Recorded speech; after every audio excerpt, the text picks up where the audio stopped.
सुप्रभात सभी को। आज मैं आपसे ऐसी चीज के बारे में बात करना चाहता हूँ जो लगभग हर वृद्ध व्यक्ति को प्रभावित करती है। फिर भी अधिकांश लोग ये भी नहीं समझ पाते कि ये हो रहा है। हर सुबह लाखों लोग उठते हैं और अपने दिनचर्या में लग जाते हैं, बिना जाने कि उनकी टांगों की मांसपेशियां धीरे धीरे कमजोर हो रही हैं। ये एक मौन प्रक्रिया है जो हर साल हजारों गिरने की घटनाओं में योगदान देती है, और दुखद बात यह है कि इसका अधिकांश भाग सरल नाश्ते की आदतों से रोका जा सकता है। आगे बढ़ने से पहले मैं जानना चाहूंगा कि आप कहां से देख रहे हैं। कृपया अपनी शहर का नाम कमेंट में लिखें, और यदि यह जानकारी आपके लिए उपयोगी है तो चैनल को सब्सक्राइब करें ताकि आप स्वास्थ्य से जुड़े उन विषयों के बारे में जान सकें जो वास्तव में महत्वपूर्ण है। यदि आप पहले से जुड़े हुए हैं तो कमेंट में हेलो लिखें ताकि मुझे पता चले कि आप मेरे साथ हैं। मेरा नाम डॉक्टर आना लौरा है और मैंने कई वर्षों तक अध्ययन किया है कि उम्र बढ़ने पर पोषण हमारे शरीर को कैसे प्रभावित करता है, खासकर मांसपेशियों की ताकत और स्वतंत्रता बनाए रखने में। जो जानकारी मैं आपके साथ साझा करने जा रही हूँ वो स्थापित चिकित्सा अनुसंधान से आती है, और मेरा उद्देश्य आपको व्यवहारिक जानकारी देना है जो वास्तव में मददगार हो। विज्ञान से हमें पता है कि जैसे जैसे हम बड़े होते हैं हमारा शरीर स्वाभाविक रूप से मांसपेशियों का द्रव्यमान खो देता है। इस प्रक्रिया को सार्कोपीनिया कहा जाता है, और यह एक अच्छी तरह से दर्द स्थिति है जो 60 वर्ष के बाद अधिक आम हो जाती है। शोध दिखाता है कि 30 वर्ष की उम्र के बाद वयस्क प्रत्येक दशक में 3 से 8% तक मांसपेशियों का द्रव्यमान खो सकते हैं, और 60 के बाद ये प्रक्रिया और तेज हो जाती है। हमारी टांगों की मांसपेशियां विशेष रूप से संवेदनशील होती हैं क्योंकि वे बड़ी होती हैं और उन्हें बनाए रखने के लिए अधिक ऊर्जा और पोषक तत्वों की आवश्यकता होती है। अधिकांश लोग ये नहीं जानते कि सुबह क्या खाते हैं यह मांसपेशियों के नुकसान को रोकने या तेज करने में महत्वपूर्ण भूमिका निभाता है। जब हम सोते हैं तो हम 7 से 9 घंटे तक उपवास कर रहे होते हैं। इस दौरान शरीर को कार्य करने के लिए ऊर्जा चाहिए होती है, और यदि जागने के तुरंत बाद हम सही पोषक तत्व नहीं देते तो शरीर मांसपेशियों को तोड़कर आवश्यक अमीनो एसिड प्राप्त करने लगता है। इसे मांसपेशी प्रोटीन ब्रेकडाउन कहा जाता है, और ये शरीर की सामान्य प्रक्रिया है।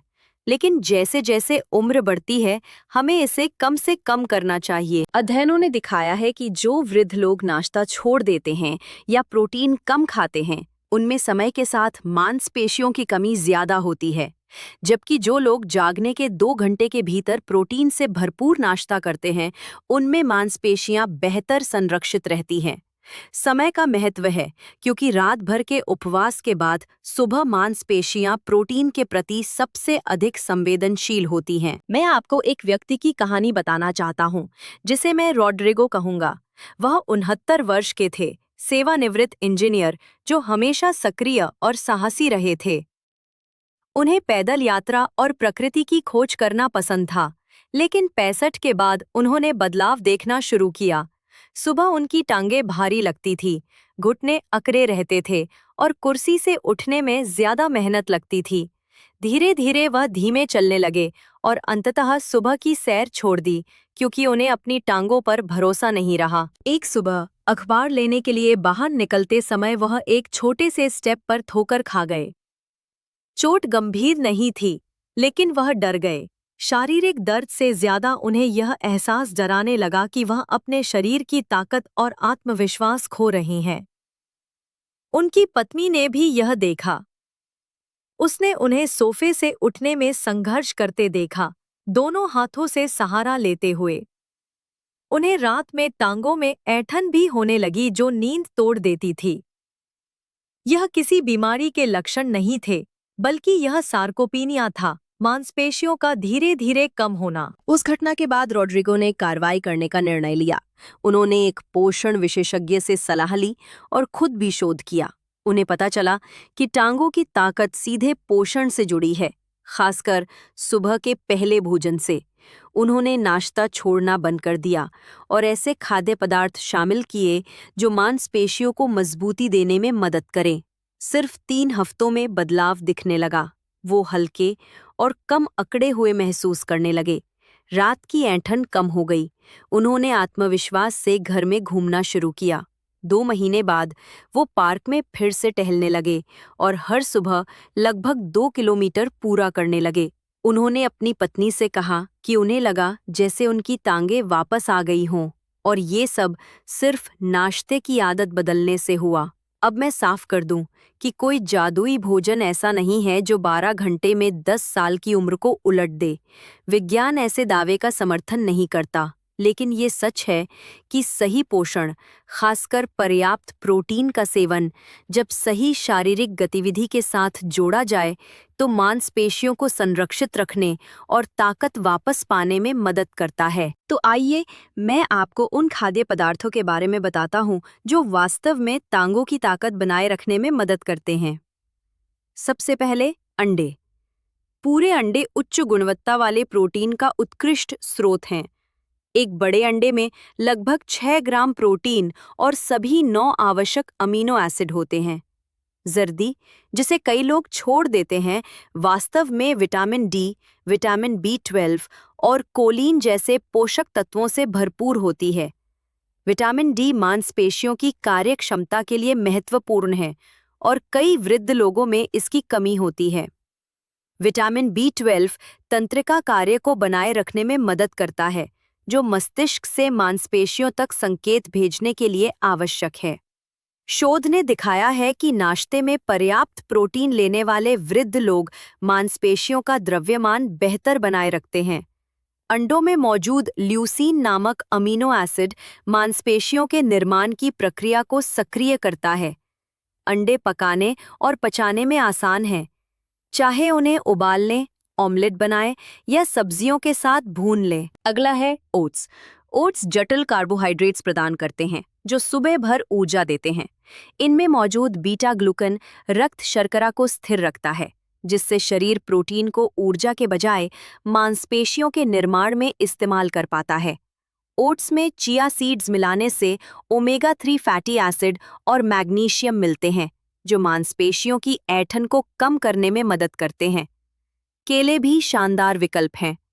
इनमें पोटेशियम होता है, जो मांसपेशियों के सुचारू संकुचन के लिए आवश्यक है। पोटेशियम की कमी से ऐंठन और कमजोरी हो सकती है। ग्रीक योगर्ट प्रोटीन से भरपूर होता है और इसमें केसिन नामक प्रोटीन होता है, जो धीरे धीरे पचता है, जिससे घंटों तक मांसपेशियों को अमीनो एसिड मिलता रहता है। साल्मन जैसी वसायुक्त मछली भी उत्कृष्ट है, क्योंकि ये प्रोटीन के साथ साथ ओमेगा 3 फैटी एसिड और विटामिन डी व B12 प्रदान करती है। शकरकंद जटिल कार्बोहाइड्रेट और पोटेशियम, मैग्नीशियम, विटामिन सी जैसे पोषक तत्वों से भरपूर होते हैं। ये ऊर्जा और इलेक्ट्रोलाइट संतुलन बनाए रखने में मदद करते हैं। खास खाद्य पदार्थों के अलावा कुछ सामान्य आदतें भी जरूरी हैं। सुबह उठते ही तुरंत खड़े ना हों, कुछ सेकंड बैठें, हाथ पांव हिलाएं और 1 गिलास पानी पिएं। सूरज की रोशनी लें। जागने के 2 घंटे के भीतर कुछ प्रोटीन युक्त भोजन करें। सरल व्यायाम करें, जैसे एक पैर पर कुछ सेकंड खड़े रहना। याद रखें, उम्र के साथ मांसपेशियां कमजोर होती हैं, लेकिन इसे धीमा करना संभव है। सही पोषण और गतिविधि से हम स्वतंत्रता लंबे समय तक बनाए रख सकते हैं। अध्ययनों से साफ है कि पर्याप्त प्रोटीन आवश्यक है। हर भोजन में प्रोटीन शामिल करें। शारीरिक गतिविधि भी जरूरी है। पैदल चलना, कुर्सी व्यायाम या पानी में व्यायाम मांसपेशियों की ताकत बढ़ाने में मदद करते हैं। यदि आप बार बार गिर रहे हैं या तेजी से कमजोर हो रहे हैं, तो डॉक्टर से सलाह लें। आज बताए गए खाद्य पदार्थ, अंडे, ओट्स, केले, ग्रीक योगर्ट, सैल्मन और शकरकंद सभी लाभकारी हैं, लेकिन याद रखें, कोई भी एक भोजन आपको रातों रात स्वस्थ नहीं बना सकता। आदतें ही मायने रखती हैं। प्रोटीन पूरे दिन समान रूप से लें। प्रत्येक भोजन में 20 से 30 ग्राम प्रोटीन का लक्ष्य रखें। आपकी टांगें आपके जीवन का सहारा है। उनका ध्यान रखना आपके भविष्य की गुणवत्ता के लिए सबसे अच्छा निवेश है। कल सुबह जब आप उठें तो नाश्ते के बारे में सोचें। प्रोटीन, जटिल कार्बोहाइड्रेट और फल शामिल करें। इसे आदत बनाएं। छोटे छोटे बदलाव समय के साथ बड़ा असर डालते हैं। मैं आपसे सुनना चाहूँगा, आप नाश्ते में क्या खाते हैं? क्या आपने उम्र के साथ टांगों की ताकत में बदलाव महसूस किया है? यदि ये जानकारी मददगार लगी तो वीडियो को लाइक करें और चैनल सब्सक्राइब करें। याद रखें, स्वास्थ्य का ध्यान परिपूर्णता नहीं, बल्कि रोजमर्रा के अच्छे चुनावों से होता है। धन्यवाद। मुझे उम्मीद है कि ये जानकारी आपको अपने स्वास्थ्य का जिम्मा लेने के लिए प्रेरित करेगी। मजबूत टांगों और लंबे जीवन के लिए शुभकामनाएं।